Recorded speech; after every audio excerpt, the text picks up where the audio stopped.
Hello, my dearest darlings, and welcome back to week 8 of At Home Learning, what is going to be our last regular week of the entire school year. So, as I was saying in the last video, and as I just hinted to right now, this is our last week of having new learning material.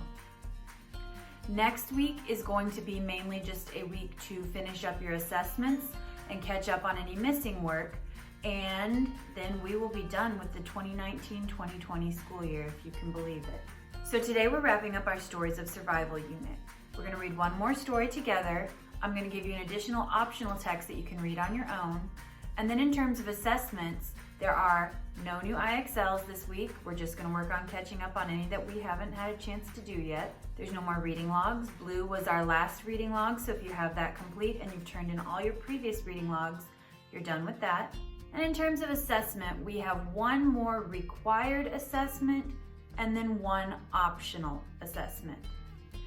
Your required assessment this week is going to be a unit quiz over Stories of Survival. Everyone will need to take that. Your optional assessment is a project kind of reflecting on this unit and honestly our semester overall. One thing that links all of our units, Live Your Dream, What Makes a Hero, Stories of Survival, is that we are looking at heroes, people who have accomplished their goals, people who have overcome horrible obstacles such as racism and segregation and being put in life or death situations. We have read all semester long about people who are heroic.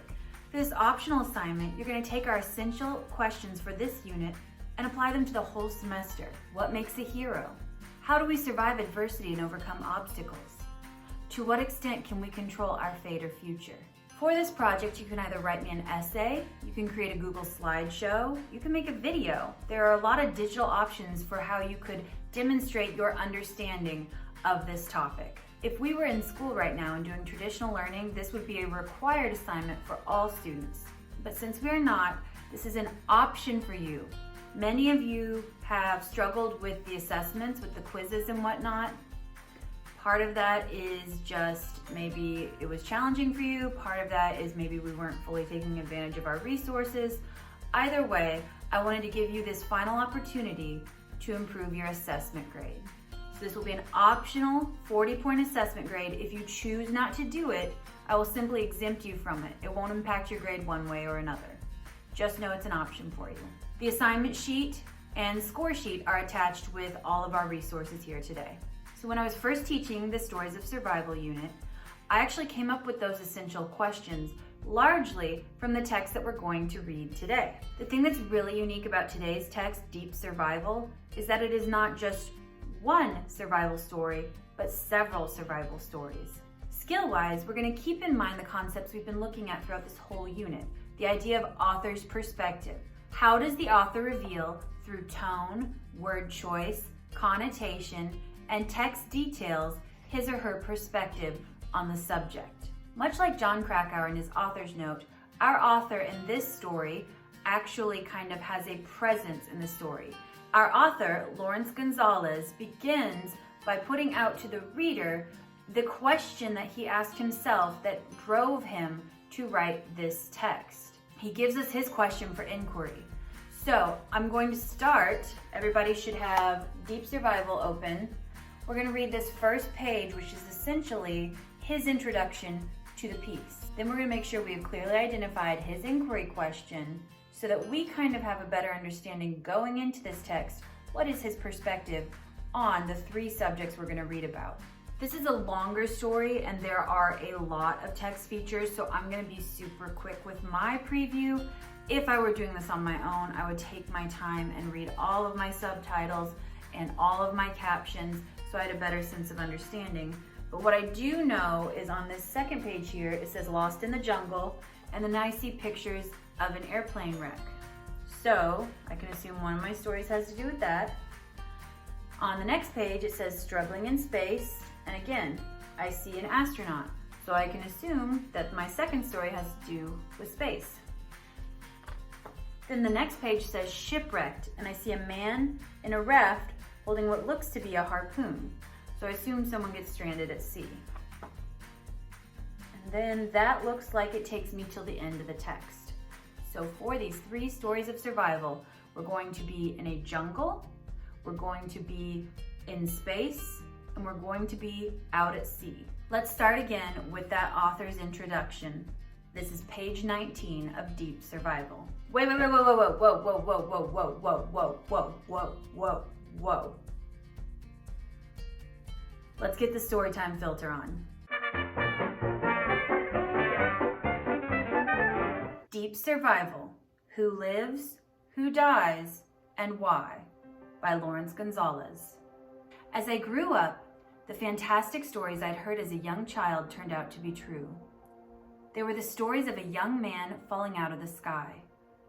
At 27,000 feet, the wing of his B-17 airplane was blown off by anti-aircraft shells fired by a German flak battalion.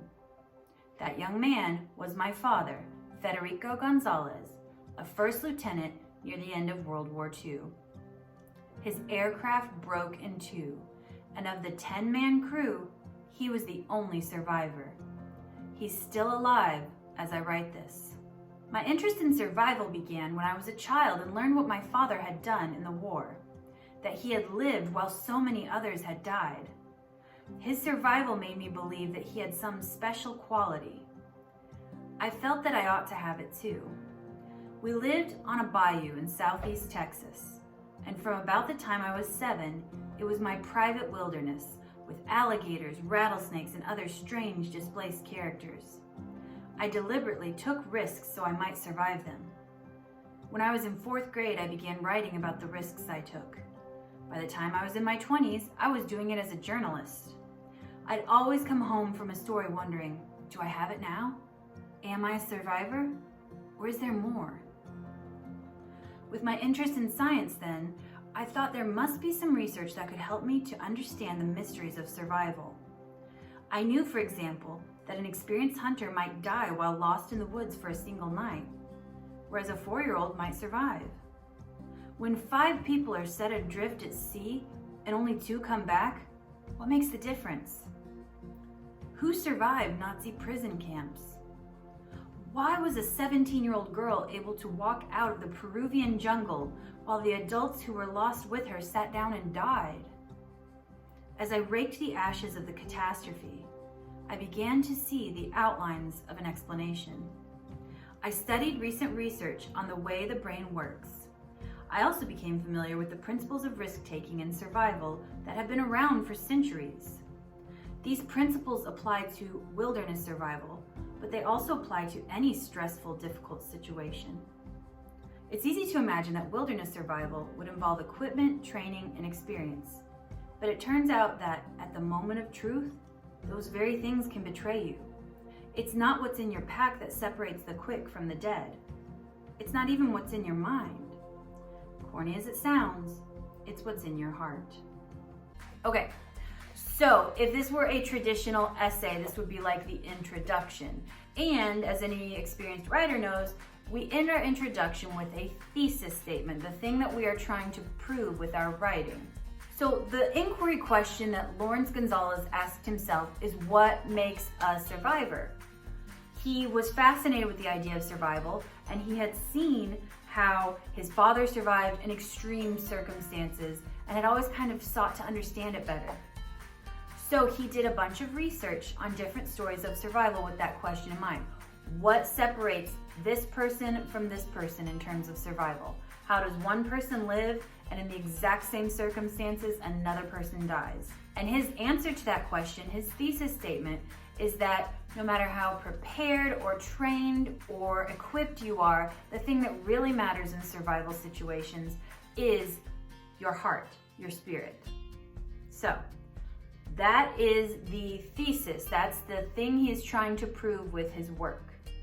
As we read each story, keep that in mind. How did each person's spirit help them survive? Okay, back to the story. Lost in the jungle. How does a 17-year-old girl survive a plane crash in the Peruvian jungle? On Christmas Eve, 1971, Julianne Kopka was flying above the Amazon rainforest with her mother and 90 other passengers. In a flash, lightning struck the airplane. The impact was so strong that the plane exploded in mid-air. Julianne was 17 years old, wearing her Catholic confirmation dress and white heels. Miraculously, she suffered only cuts and a broken collarbone from the explosion. Then she was falling out of the broken airplane into the Peruvian jungle. As she recalled, "I remember thinking that the jungle trees below looked just like cauliflowers." That statement is telling. She wasn't screaming. She wasn't in a panic. She was in wonder at the world in which she found herself. She was taking it all in, touching her new reality, checking out her environment while falling. Amazingly cool. Amazing and also characteristic of a true survivor. A dozen other passengers survived the mid-air disintegration of Julianne's plane, and their attitude, and hence their fate, were quite different from hers. Julianne awoke, alone on the floor of the jungle, still strapped into her seat. There was no sign of her mother, who'd been beside her in the plane. She spent the night trying to keep out of the rain under her seat. The next day, she deduced that even the helicopters and airplanes she could hear wouldn't be able to see her through the jungle canopy. She'd have to get herself out. It was another important moment. She didn't spend time bemoaning her fate. She looked to herself, took responsibility, and made a plan. A plan for survival. Julianne's parents were researchers who worked in the jungle, and she was familiar with that environment, but she had no survival training. She didn't know where she was or which way she ought to go. However, her father had told her that if she went downhill, she'd find water. He'd said that rivers usually lead to civilization. While that strategy can just as easily lead into a swamp, at least she had a plan that she believed in. She had a task. Meanwhile, the others who had lived through the fall decided to await rescue, which is not necessarily a bad idea. But expecting someone else to take responsibility for your well-being can be fatal. In his book, Alive, Piers Paul Reed tells the story of the survivors of another airplane crash, this one in the Andes. Everyone who was still alive after the crash stayed put, assuming that they'd be rescued. Many died. The others wound up eating each other to keep from starving. Finally, someone walked out and found help. Julianne had nothing except a few pieces of candy and some small cakes. She had no survival equipment, no tools, no compass or map, but she very deliberately set up a program for herself. She set off on her journey, resting through the heat of the day and traveling during the cooler periods. She walked for 11 days through dense jungle while being literally eaten alive by leeches and strange insects. They bored into her body, laid their eggs, and produced worms that hatched and tunneled through her skin. A way out. Eventually, Julianne came to a hut along the banks of the river she'd been following. She staggered and collapsed inside. There is always a lot of chance involved in a survival situation, both good luck and bad. It was Julianne's good fortune that 3 hunters turned up the next day and delivered her to a local doctor. But, as scientist Louis Pasteur said, luck favors the prepared mind. Tough and clear-headed, this teenage girl who had lost her shoes, not to mention her mother, on the first day saved herself. The other survivors took the same 11 days to sit down and die. The naughtiest mystery of survival is how one unequipped, ill-prepared 17-year-old girl gets out alive, and a dozen adults in similar circumstances, better equipped, do not. Making fire, building shelter, finding food, signaling navigation, none of that mattered to Julianne's survival. In thinking for herself, Julianne wasn't even particularly brave. Survival is not about bravery and heroics. Heroes can be perfect heroes and wind up dead. By definition, survivors must live. Julianne was afraid most of the time of everything from the worms that were crawling around under her skin to the real or imagined creatures of the forest. Survivors aren't fearless. They use fear. They turn it into anger and focus. What saved Julianne was an inner resource, a state of mind. She certainly didn't have any physical equipment, but she'd been prepared mentally somehow. She never gave up. Struggling in space. How did Neil Armstrong escape a brush with death on the moon? Astronaut Neil Armstrong gained a place in history when he became the first person to set foot on the moon on July 20th, 1969. That's one small step for man, one giant leap for mankind, are his famous words. What most people don't know about are the dangerous moments just before the moon landing. The spaceship Eagle had been set up as an automated logical system. The computer had a program to follow all the way to the surface of the moon. As mission commander, Armstrong had trained tirelessly to land it by hand. However, the plan was that the Eagle would land itself. Armstrong's job was to simply monitor the systems. A critical moment. As Armstrong piloted Eagle down toward the surface of the moon, numerous things went wrong. Alarms began blaring in his ears. When he approached to within 1,000 feet of the surface, he saw the area where he intended to land. The automatic targeting was taking us right onto a football field-sized crater with a large number of big boulders and rocks, Armstrong explained. It required flying manually over the rock field to find a reasonably good area. When Armstrong saw that Eagle was going to land in a boulder field, he knew that the computer had failed at the critical moment. He was aware that he would have to take the controls away from Eagle and fly by the seat of his pants in order to survive. Neil Armstrong would not have been able to land Eagle on the moon if it hadn't been for years of rigorous training. The training was not only in the technical stuff, which had to be second nature, it was also in emotional control. Astronauts study everything, practice every move, and often train for half a decade for a task that takes 2 weeks. It's the secret of their success. By the time they get to the real mission, it seems like just one more drill. It's familiar, and that allows clear thinking. A panicked mind is a useless mind. Another reason that astronauts are so good at what they do and have so few fatal accidents is that they learn to function as a team, to value their brothers and sisters above their own lives, and to protect them. They learn to become intimate with fear and pain, to make fear and pain tools of their salvation. A smooth landing. Even as he flew past the first landing spot using precious fuel, Armstrong found no place to land. His heart rate had gone from 77 to 156 beats per minute. Clearly, his emotional systems were fully engaged, but his voice was calm. By logic, Armstrong should have aborted the mission. There wasn't enough fuel, and there wasn't enough time. But logic knows nothing of glory.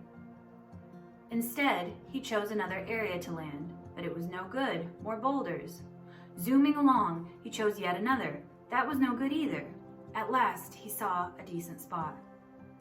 With only 90 seconds of fuel left, 20 of which he needed for an abort, he headed for the landing area, just 100 feet off the surface. As he began at last to settle to a touchdown, Eagle's rocket engine started blowing the lunar dust around, putting him in a grayout. Armstrong let the visual cues drop away without wavering on the controls as he gentled Eagle to the ground. He had 20 seconds worth of fuel left when he shut the engine down, precisely the amount he needed to get home. After such a harrowing experience, it was no wonder that his first words to home base upon landing were, "Houston, Tranquility Base here. The Eagle has landed." Indeed, the moon was tranquil compared to the previous moments of uncertainty. Shipwrecked. When a man is lost at sea for 76 days, what keeps him alive? There are few perfect survivors. Steve Callahan may be one. In late January 1982, Callahan set out to cross the Atlantic Ocean alone in his boat, Napoleon Solo. He started out in the Canary Islands of Spain. With a video camera running to document the voyage, he roared into the teeth of an unexpected gale on February 4th. Callahan had designed his boat well, though. He wasn't concerned about the storm.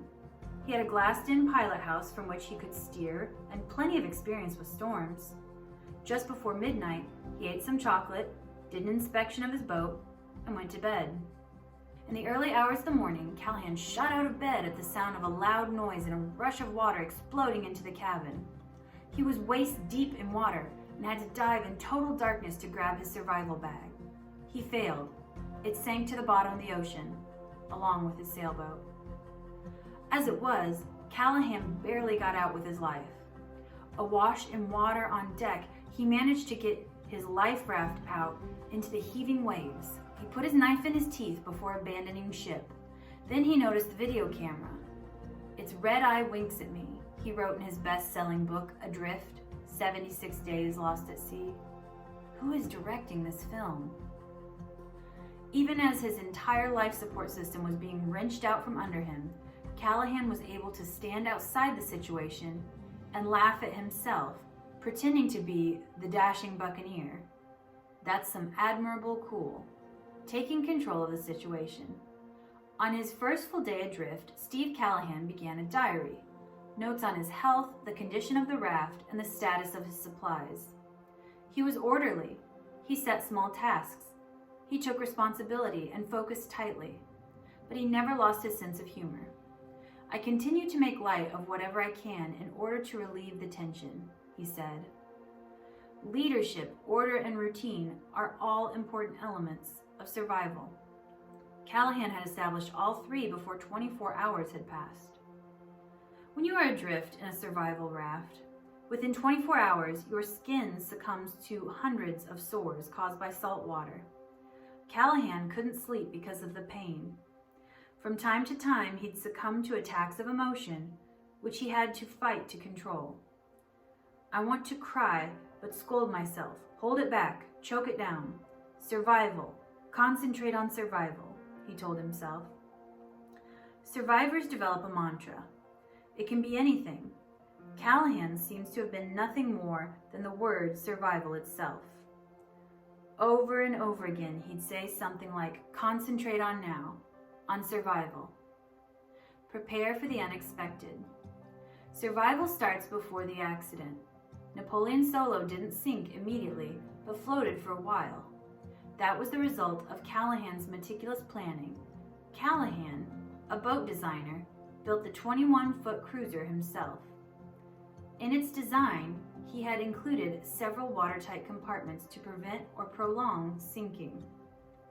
He had also equipped Solo with a 6-man raft.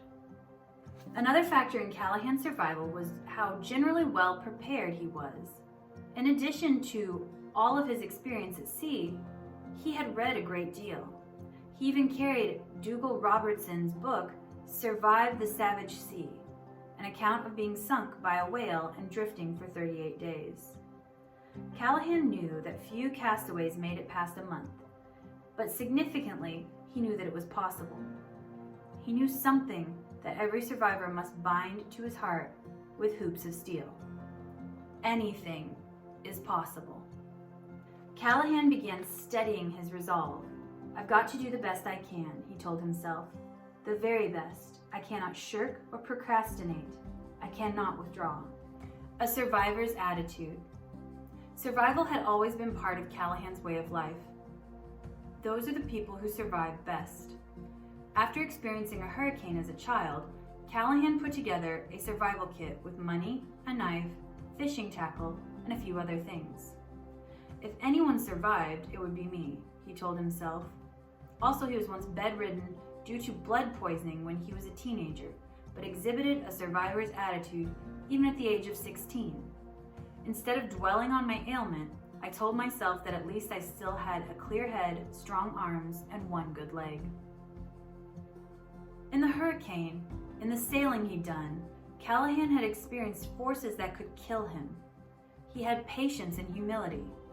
He was a perfectionist. He had spent a lifetime building a survival raft that didn't leak. Survivors find wealth and happiness in the smallest of things. They never say, "Why me?" or "I can't take it anymore." When his raft leaked and he was sinking, with seawater destroying his precious cachet of dried fish, Callahan spent 8 days tinkering together a patch that worked. He drove himself to complete exhaustion, as he also had to beat off shark attacks. But coming up out of sleep the morning after his 1000th failure, a voice in his head told him, "I want to live, to live, to live." He wasted no energy on anything but positive forward motion. He rarely slipped back or questioned the fates. Most of the time, he rose to each challenge with a big heart, bursting with enthusiasm. Hope floats. Survivors are always connected to loved ones, friends, and society. Callahan was sustained by thoughts of his mother. "You'd better not give up that easily," his mother told him once when she was worried about his sailing habit. "You have to promise me to hang on as long as you can." Callahan constantly reminded himself of the basic things. The important thing is to keep calm. Patience is going to be the secret, and strength. At the heart of his magnificent survival is positive mental attitude. "I am constantly surrounded by a display of natural wonders. It is beauty surrounded by ugly fear. I write in my log that it is a view of heaven from a seat in hell." Rescue at last. By the 65th day, Callahan was advancing closer and closer to death. His amazing abilities, strength, and determination had slowed the process considerably, but no one lives forever, not even the best survivor. Having made a successful solo crossing of the Atlantic, minus his boat, Callahan reached the Caribbean islands on April 21, 1982. There, a fishing skiff was attracted to his raft because of the birds flying over it. The fishermen, seeing his condition, offered to take him to land. He said, "No, I'm okay. I have plenty of water. I can wait. You fish. Fish." And he waited, drinking his hoarded water and watching their joy in fishing. He drank 5 pints while watching, having stayed on a ration of half a pint a day for 76 days.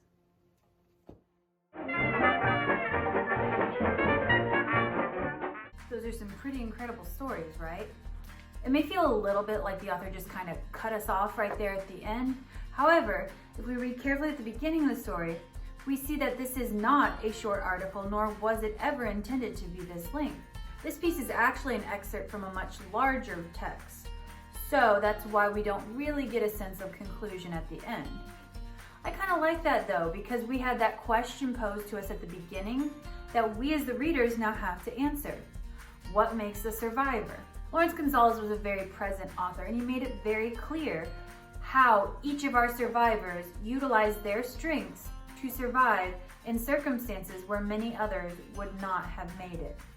For each of the survivors, they seemed to possess calm and control. They didn't allow panic to overtake them. They never lost sight of their focus, which was survival.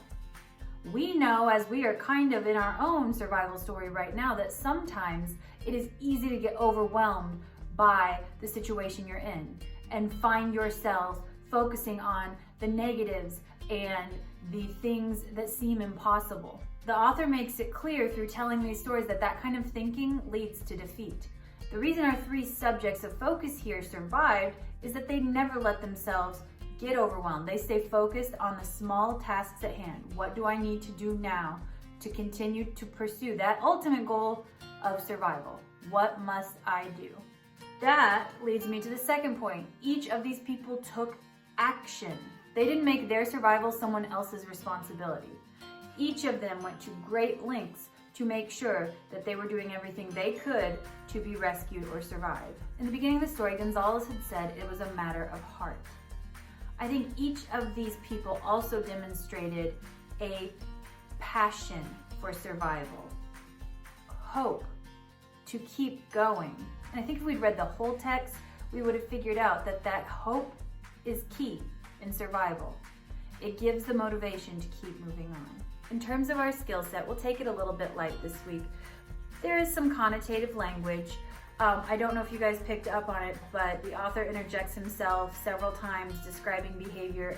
He said Julian Kopke was amazingly cool. He had some commentary interspersed throughout. For example, he says in the Neil Armstrong section, a panicked mind is a useless mind. That sort of commentary that isn't necessarily needed to tell the story kind of pops up throughout. I am not one who's pretending that these stories aren't amazing survival stories. And unlike Christopher McCandless and Aaron Ralston, in most of these cases, there's no arguing whether or not this person is a hero. Little Julianne Kopke, she did not choose to be in a plane that was struck by lightning. That was fate, that was out of her control. But Steve Callahan, for example, he is also a truly remarkable survival story. But there are a couple little details that the author did leave out, and it's not that I think he did it to trick you or change your perspective of Steve Callahan. I just think he wanted the story to be a little tidier and more heroic than it may have seemed when we had all of the gory details. I've included some videos for you to watch about these three figures. They are optional viewing. They're not very long, but I do think it sheds some light on them and gives you a greater understanding, and also helps you kind of look for those areas where the author might have been shaping the perspective a little bit. So for example, Steve Callahan. The author never mentioned that the boat he was sailing in was handmade. Now, I know he was a boat designer, but handmade, again, talking about connotation, it makes me a little concerned about the quality of the craft overall. Was the ship totally sound? Or the fact that it was handmade, did that lead it to fall apart when faced with that terrible storm? The psychological impact of Callahan's ordeal is one of the things the author really minimized in the piece. Callahan developed two different personalities throughout his ordeal. One he called the captain and one he called the crewman. And he had conversations with himself and even arguments with himself.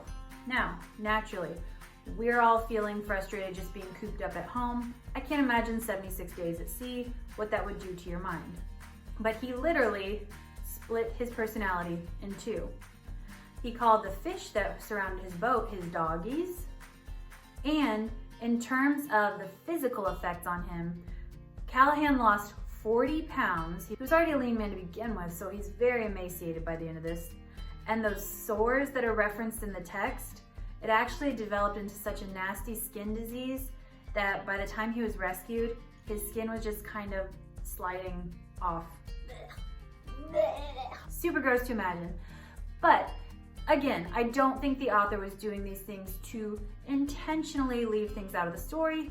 I think he wanted this story to be more a tribute to Callahan's bravery and heroics rather than the most accurate full picture of his experience. And that's kind of the point of this unit, guys, in terms of the skills. I haven't been talking to you about connotation perspective because I want you to think that Christopher McCandless was a reckless idiot, or Aaron Ralston got what he deserved, or Steve Callahan is a psycho. That's not the point. The point is, I want you to be a critical reader. Just keep in mind that whatever you read is not just the objective truth. Everything you read is coming from someone's perspective. And the key to being a critical reader and thinker in this world is understanding that and being able to figure out what is your author's perspective, because when you're able to determine that perspective, you're able to see how close or far it is from your own perspective, how close or far it is from your perception of the truth, and you can decide whether or not to believe and trust in what you're reading. It's a fun and educational thing that we're looking at now, but as you turn your focus to the news media and the things you read on the internet, it's an increasingly important skill. Like I said at the beginning of this unit, authors are always selling you ideas and information. As a critical reader, it's your choice whether or not you buy it. So I've also included a fun little article called "Could You Survive on a Deserted Island?" if you want to put yourself in the shoes of our survivors here and see, do you have what it takes to make it through an extreme circumstance? Optional reading, it's not attached to any of your assessments, but just to kind of further your learning. As I mentioned at the beginning of the video, you have one quiz remaining. For this quiz, I'm going to go ahead and give you 3 full hours to take it since it is your final quiz of the semester. It will be one attempt, so please make sure you pace yourself and take it when you're ready. You can use any of the resources that you have available to you here on Canvas. It will cover the content of our Stories of Survival unit. Skill-wise, we're going to look at author's perspective, tone and mood, connotation and denotation, and the inclusion or emphasis on certain details and the removal or exclusion of some and how that impacts you, the reader. This quiz, while it opens Tuesday morning at 9 a.m., will remain open until next Thursday, May 21st at 11:59 p.m. As far as I know, our grade books will still be open at that point.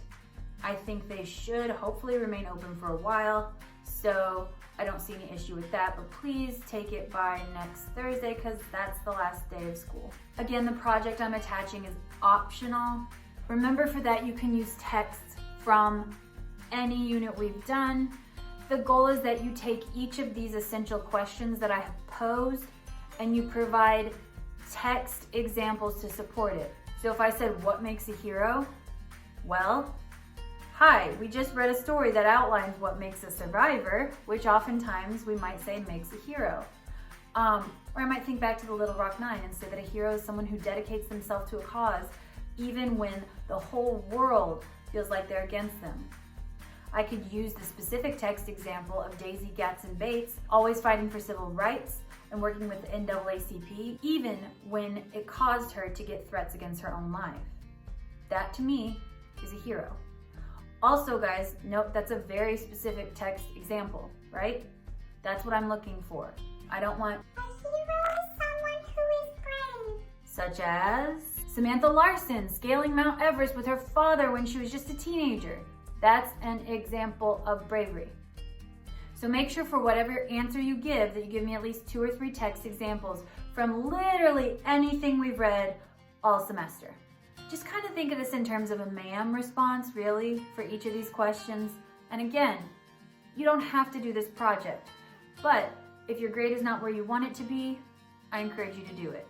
And that's really all we have left. Catch up on your IXLs. If there are reading logs you didn't turn in, there's still time to get those in.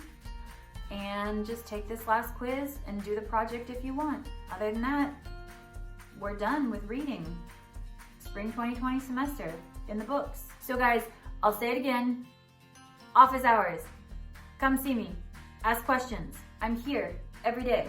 If you want to study for the quiz together, we can. We can talk about connotation. We can talk about author's perspective. If you have questions about the project, instead of just messaging me, I don't know what to do, come see me, let's talk about it. Or you can just kind of call in, you don't even have to have the video on. So we're in the home stretch here, guys. I appreciate how hard you've worked and how flexible you've been and how understanding. I know that this hasn't been ideal for any of us, myself included, but we're almost at the end here. Stay strong and just know that I love you and I miss you so very much. Have a great week.